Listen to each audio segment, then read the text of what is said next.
Hey everybody. So, this is a little bit weird. Um, my,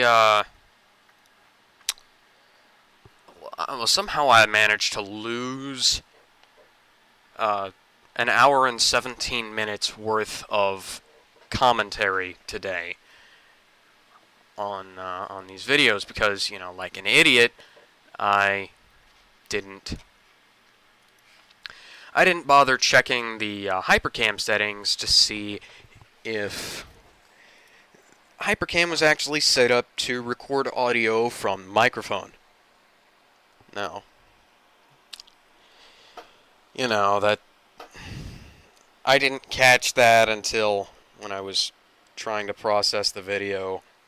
I found that the audio for this one video was um, completely blank. So I took a look at the audio from part 2 that I filmed, from the second part that I filmed today. I think it was like part 25. And I found out that, I hadn't been recording audio. And right now is a point where I'm trying to figure out what's causing the frame rate to jitter around.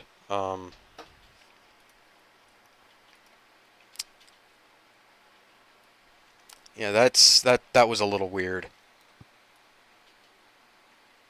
I also in this part I had forgotten to change the compression settings around so that the video would look a little better.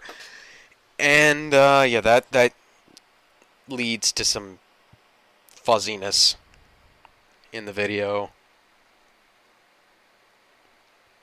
And anyways, I'm just sitting here. Right here. Right here is where I realize that I need to go back to the talk to the Empress because I didn't have her permission to cross the bridge. Yeah, see. And right now I'm going to try to read aloud the dialogue that I missed. Try to talk about the things that I had talked about during the original commentary, which was again just me shouting at the ether, which is a shame. I had some really good stuff set up for part 25, and this is just me grinding up some levels. Hey, sorry about that. Anyways, this is just me grinding up some levels. Yeah, nothing can stop me now. Not even a potion for my troubles. Blah blah. This looks a little fuzzier than I would have liked. I only realized that I needed to reset the codec a little while, and you see, this is me trying to climb up a brick wall.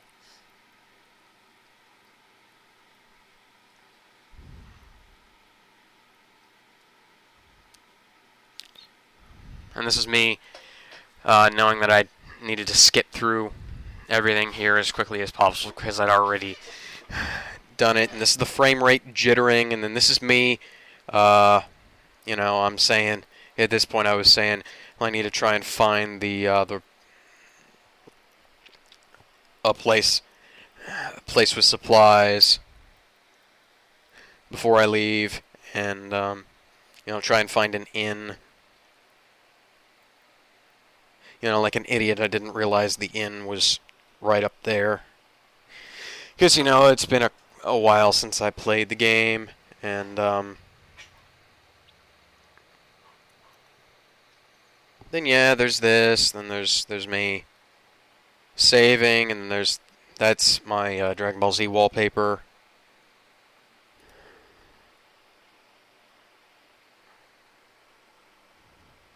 This is me grinding some more levels. About to go unlock the bridge.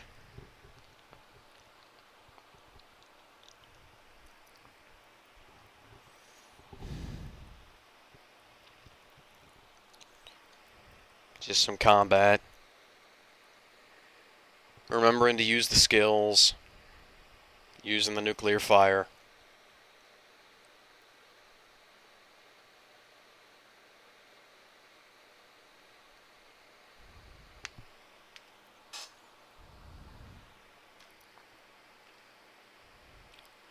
Just grinding a bit. This is me. At this point, I think I was talking about like I unlocked Symphony of the Night in Castlevania, Dracula X Chronicles, and I was like about 5 hours in, and I managed to get the bat sonar, or the bat flame, and the wolf's dash move, and I'd gotten the sword familiar, or the fairy familiar, the demon familiar, and the bat familiar, which, the only one I really liked was the sword familiar, because it was awesome. The sword looks pretty cool. And, it actually... And then here's me thinking that there's a boss fight at the end of that bridge, when there isn't. And then that's the background. That's my desktop background. That's the upper left corner of my Alien Isolation wallpaper. And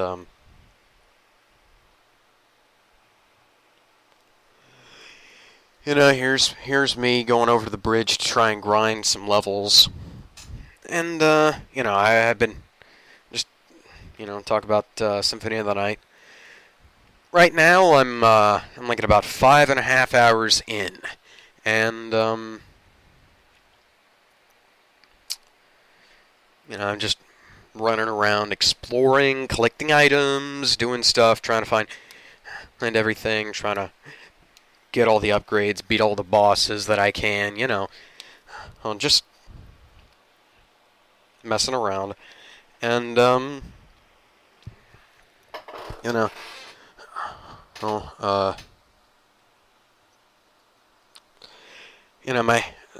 far as I can tell, I think that the knife is the best weapon and is the best sub weapon in the game, because it's and then this was me going up there trying to find the cave where it's really easy to grind in, because the monster encounters happen so quickly, and me realizing that was the save room before. I think it was like the second Sexor fight. I don't know. Anyways, I was working on getting through this one area. Thanks, the sword. Speaking of familiars, I'm just gonna talk about the familiars in Symphony of the Night for now. The the familiars in that the fairy can bring you back to life, and I'm not sure what the other two can do, because I didn't really do much with them.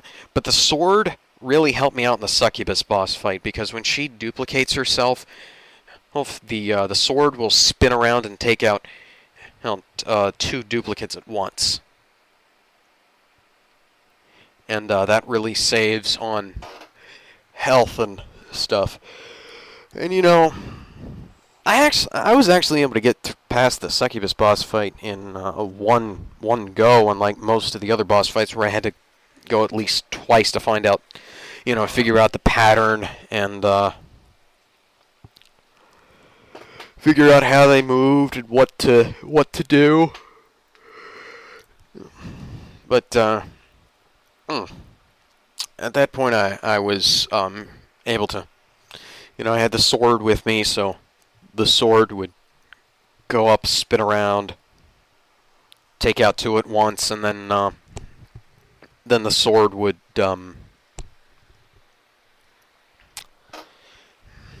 sometimes go over and take out a couple more. Now, the sword is actually kind of weird. At least to me it is. Because it'll just be floating around for pointing in the direction that you're walking, and then it'll go off and try to attack an enemy, and then it'll speed right back to you like a puppy dog that's found a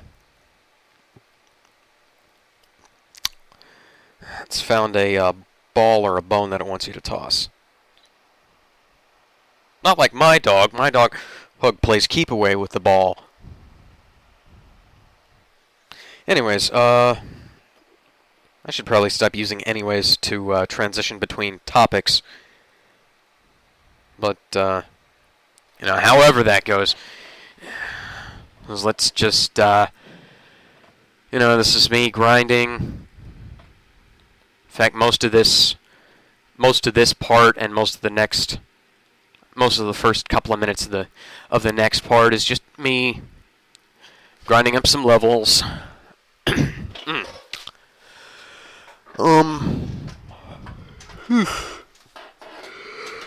Anyways.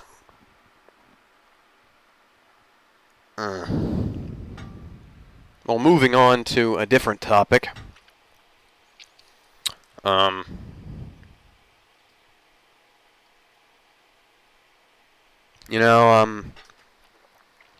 was just thinking that it's kind of ridiculous how games have to be installed to the hard drive these days. It's like Grand Theft Auto 5. You had to install the game. Excuse me. You had to install the game onto the hard drive. Excuse me. Of either the Xbox 360 or the PS3. It had an install. The Xbox 360 version had a disc that was solely dedicated to the installation, and before you could play it. And I was reading a thing about the Master Chief Collection, which takes up 60 gigabytes, which is, if you don't know, over a tenth of the Xbox One's total hard drive capacity. There's the 20 gigabyte one. First off, there's the 20 gigabyte day one install, which I find ludicrous. I just think that that's utterly insane. That, why don't you just, if you use up all 45 gigabytes on the Blu-ray, just stick it on another Blu-ray. Don't make people download something that big. I spent, I can't even remember how long, trying to download Star Wars The Old Republic. Yeah, it was 3 weeks.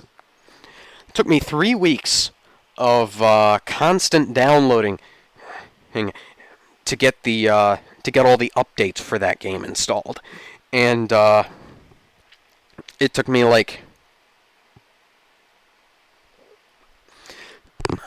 this was back in the day when it took me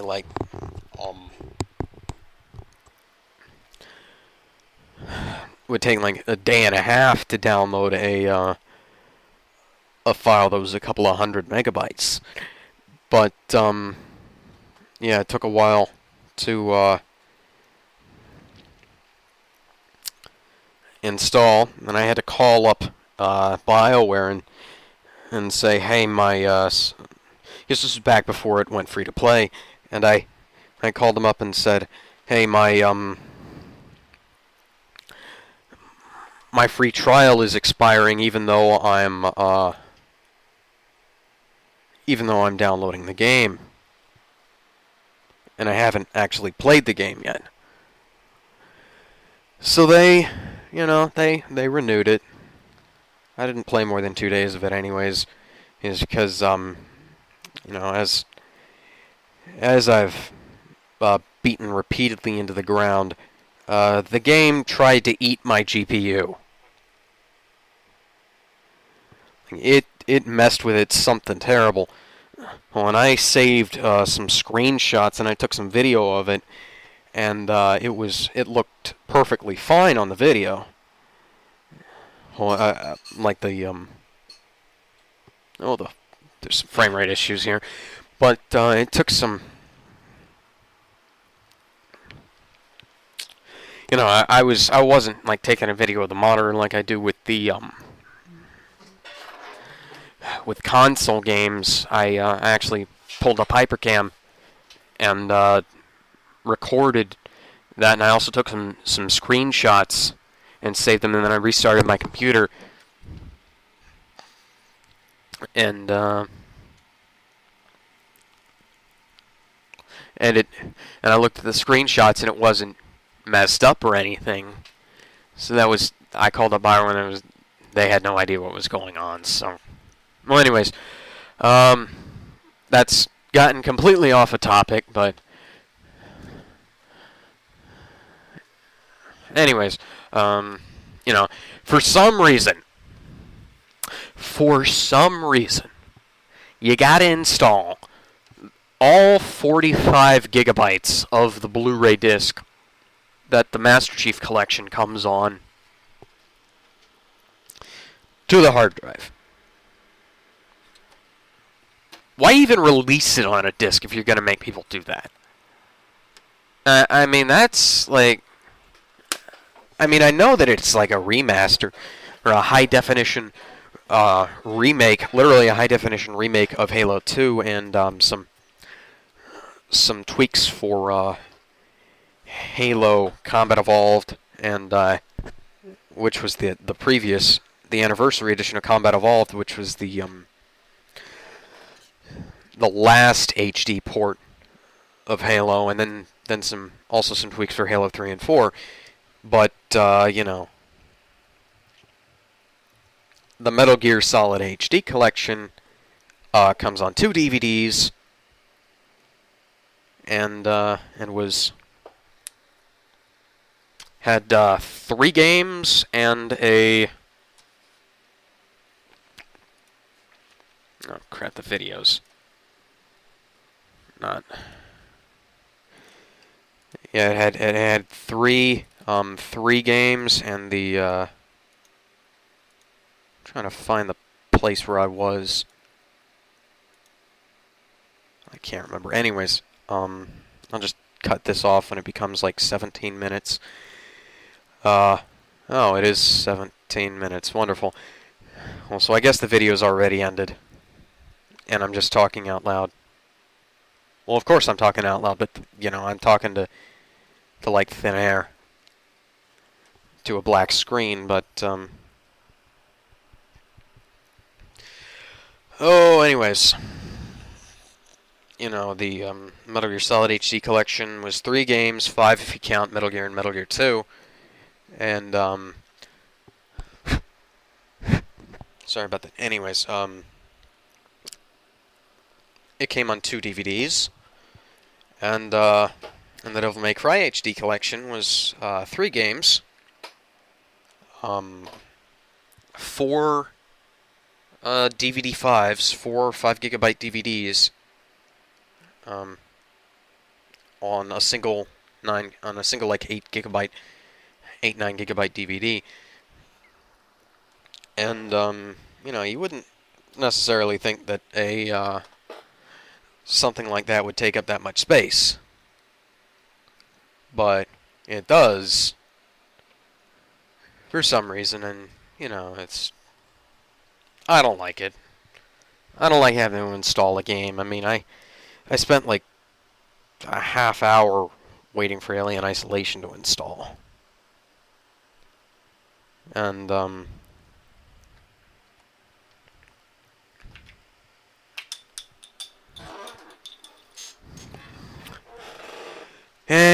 that's it for now. I guess I've talked for long enough on this video. I'll see you later with part 25, which is like an hour long. Oh god, it's an hour long.